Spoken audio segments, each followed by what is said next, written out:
Nick Cruse says, I thought the entire point of the left being excited over Zohran Mandami because we wanted someone who finally speaks on behalf of Palestinians and tells the truth about Israel. This is literally not happening. 100 Palestinians are being murdered per day by Israel. Meanwhile, Zohran Mandami is running a campaign about protecting Jewish feelings. So we told you this guy Mandami, right? So he appears like remember what Barack Obama, when he popped up in 2007?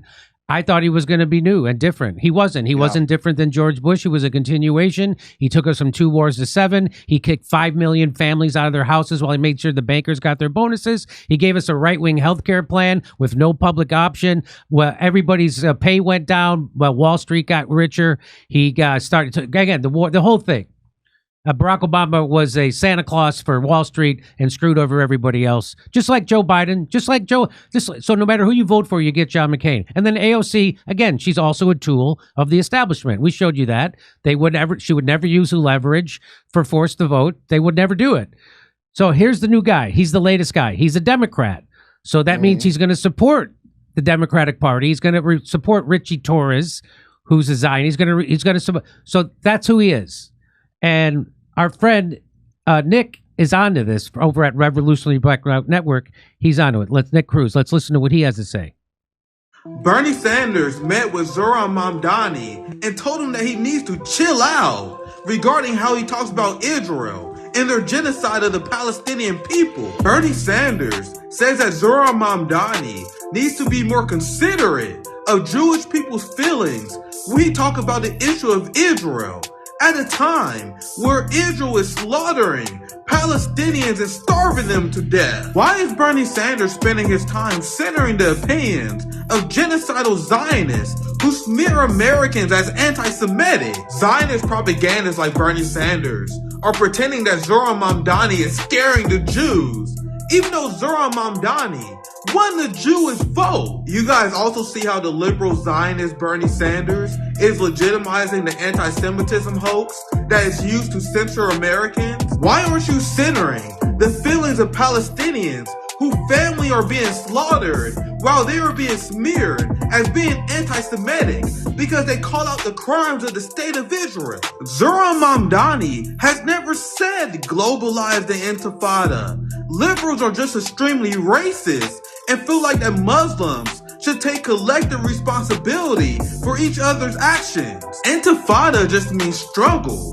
Globalize the Intifada means the globalized fight against Zionism and their attempts to censor us and corrupt our society. This is why we must reject liberal Zionism.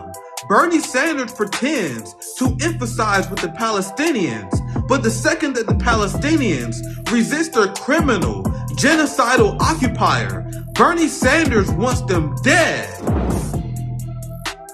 And so this brings me to Nick's tweet.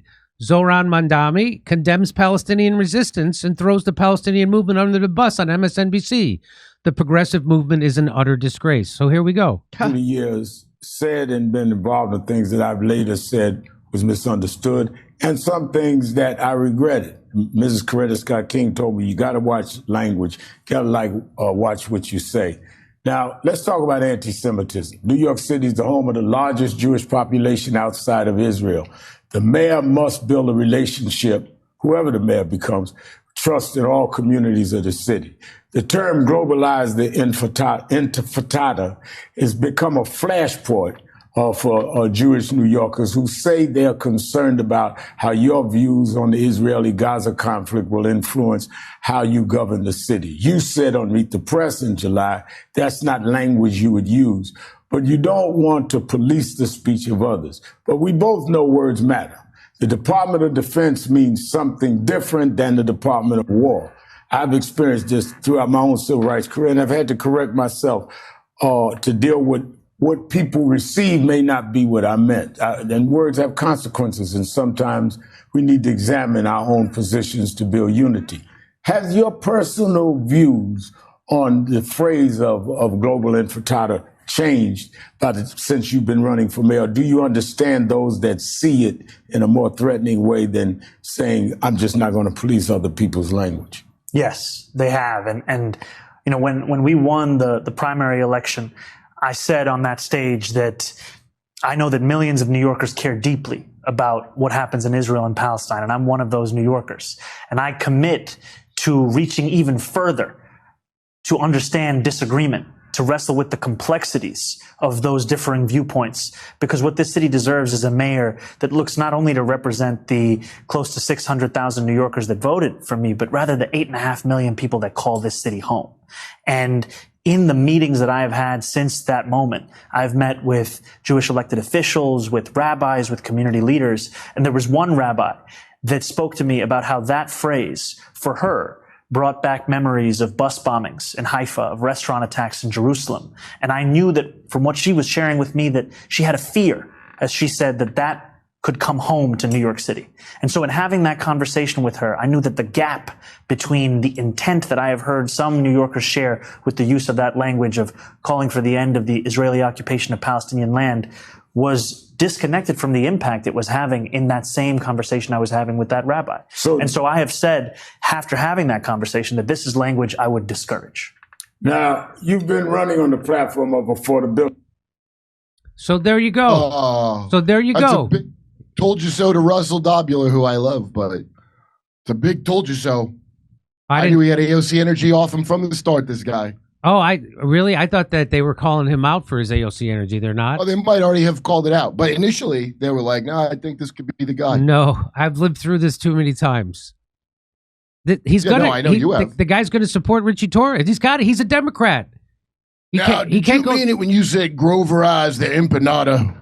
So here's what I thought that's funny. Nick Cruse says, I thought the entire point of the left being excited over Zohran Mandami because we wanted someone who finally speaks on behalf of Palestinians and tells the truth about Israel. This is literally not happening. 100 Palestinians are being murdered per day by Israel. Meanwhile, Zohran Mandani is running a campaign about protecting Jewish feelings. This guy can go F himself.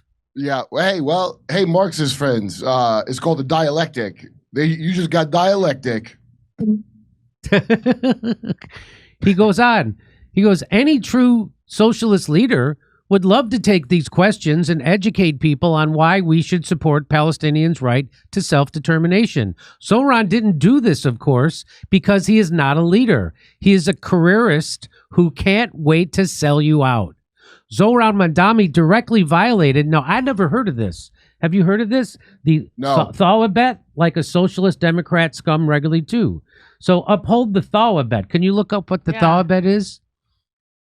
It says like jihad. It says reject colonialism in all its manifestations.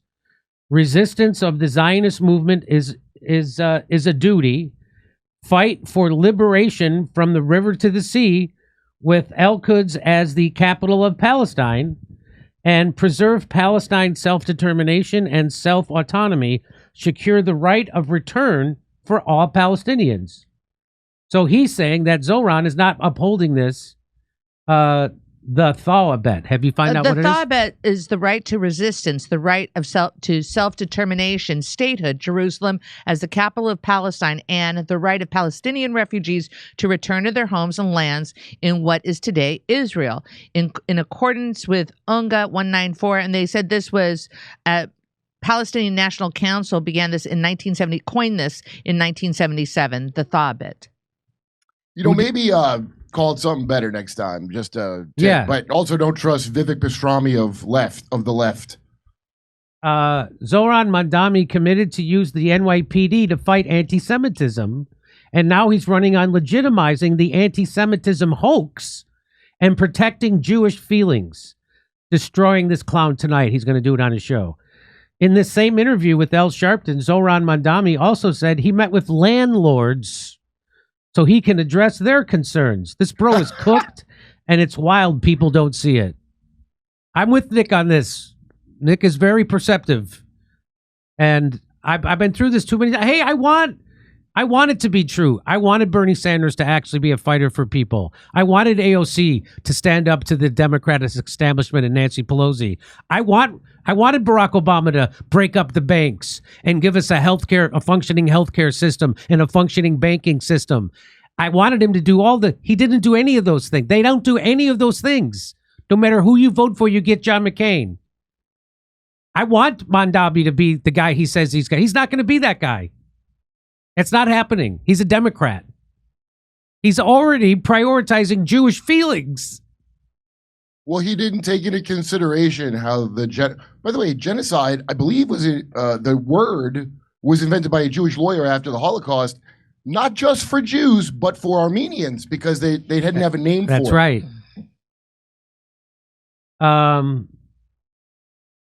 Okay. I think that's it for today. I have 2 more stories to do. There's one about the Holocaust Museum of LA. Of LA, which is just mind blowing. But I think these 2 stories can wait till Wednesday. I mean, how many Holocaust museums are there, Jimmy? Right. Do you have enough exhibits? Jackie Flynn used to have the funniest joke about. I went to the Museum of Tolerance today. I took a shit right on the floor. Nobody said nothing. It is amazing. It's amazing what they will tolerate at that place. Some comic had a joke. I don't know his name, but Marin told me about him a long time ago. He goes, you ever go through the Holocaust Museum backwards? It's way better. It's like Hitler built factories that made millions of Jews. Has Mark Maron responded to you, by the way? No, I mean, I didn't really tag him or nothing in it. I like the Saudi Arabia festival, the Riyadh Fest. Yeah. Did I send you? This is like, to me, the funniest thing he said yet. Mark Maron, for one, hates the idea of comics being offered ridiculous amounts of the bloodiest money on the planet. Saudi money. Okay. While Maron admits he wasn't asked to attend, he likes to think he'd have turned it down.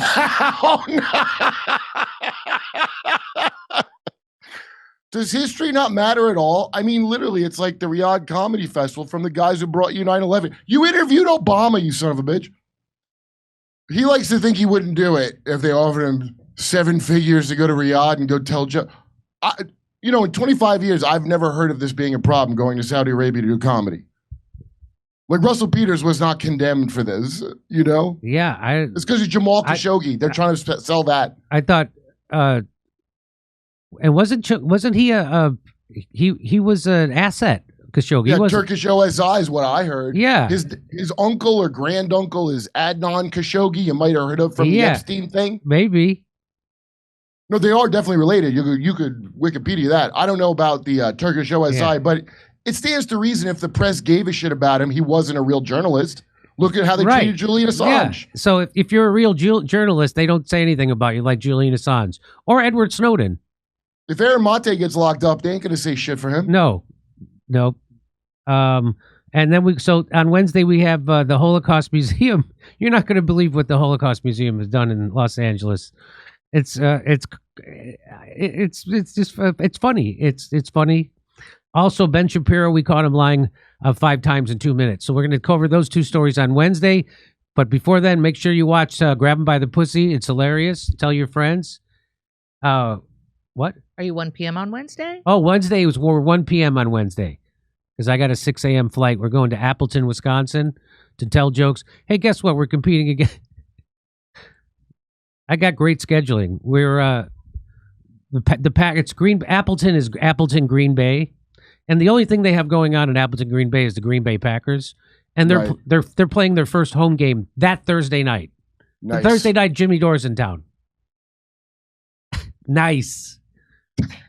So if you missed the show in Appleton, drive down to see me in Chicago. I'll be in Rosemont Friday and Saturday, 4 shows, 2 shows Friday, 2 shows Saturday, and then 1 show in downtown Chicago at the Zanies there.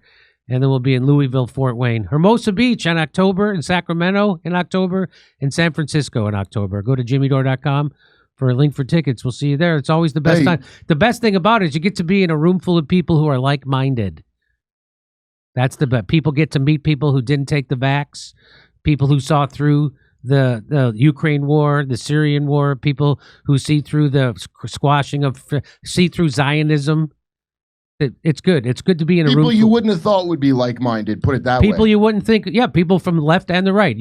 I got labor leaders. I got MAGA people. I got former military people. I got teachers. I got nurses. There's all different types of people come together at my shows. It's fantastic, and they're all people you wouldn't think like-minded. And guess what else? We sell the most single tickets. I was going to bring that up if you didn't. Yeah, meaning that people who think like us feel abandoned by their own family, by their own friends, and then they come out to our shows and they get to experience that in a room full of people who think like them. It's people come up to me with tears in their eyes after the show. Almost every show, someone comes up with tears in their eyes to thank me for what I'm doing. You don't even got to think like me. Just like think. I mean, just an ounce That's right. of it. But they don't all agree with me on everything. But we agree on the big things. Freedom of speech. A principle. How That's about right. this? Everybody that has principles, and then that'll tell you what to do, as opposed to the reverse way you're supposed to do. By the way, KurtMetzgerComedy.com. And tomorrow is a new paper thing. That's where all my tickets, all my road gigs are. KurtMetzgerComedy.com. KurtMetzgerComedy.com. Come see me on tour in Appleton, Wisconsin, Rosemont, Illinois, Chicago, Illinois, Louisville, Fort Wayne, Hermosa Beach, Sacramento, San Francisco. Go to JimmyDore.com for a link for tickets.